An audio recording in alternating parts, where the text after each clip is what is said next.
So ನಾನು ರೀಸೆಂಟಲ್ಲಿ ರೀಲಲ್ಲಿ ನೋಡಿದ ಹಾಗೆ ಜಾಸ್ತಿ ಜನ ಹೇಳ್ತಿದ್ದಾರೆ ಕೇದಾರ್ನಾಥ್ ಬರೋಕ್ಕೆ ಹೋಗ್ಬಿಡಿ, ಭಾಳ ಆಗಿದೆ ಹೀಗಿದೆ ಅಂತ. ಸೊ ಅಂದರೆ ನಾನು ನಿಮಗೊಂದು ಹೇಳೋದೊಂದೇ, ಸೊ ಕೇದಾರ್ನಾಥ್ ಅನ್ನೋದು ಹೆವೆನ್ನು. ಓಕೆ, ಹೆವೆನ್ ನೋಡ್ಲಿಕ್ಕೋಸ್ಕರ ನಿಮಗೆ ಯಾವುದೇ ಥರದ ಸುಲಭವಾದ ದಾರಿ ಇರೋಲ್ಲ. ಸೊ ಕಷ್ಟವಾದ ದಾರಿ ಇದ್ದೇ ಇರುತ್ತೆ.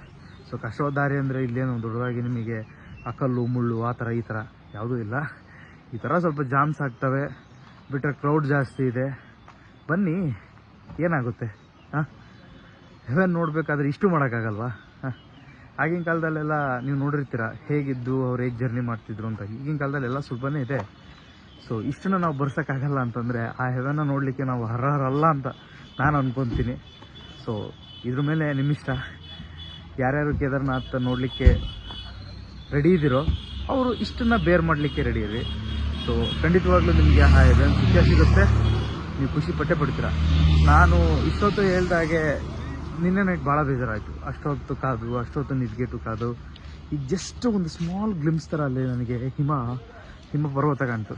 ಎಲ್ಲ ಹೋಯ್ತು ಸ್ನೇಹಿತರೆ, ಎಲ್ಲ ಮರ್ತೋಗ್ಬಿಡ್ತು.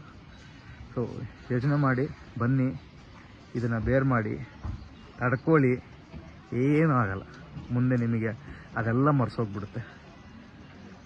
ಸೊ ನೋಡಿ ಏನು ಮಾಡ್ತೀರಾ ಅಂತ. ಮನೆ ಬಿಟ್ಟು ಹೊರಗೆ ಬರ್ತೀರಾ ಅಥವಾ ಮನೇಲೇ ಇದ್ದು ಏನು ಮಾಡ್ತೀರಾ ಅಂತ.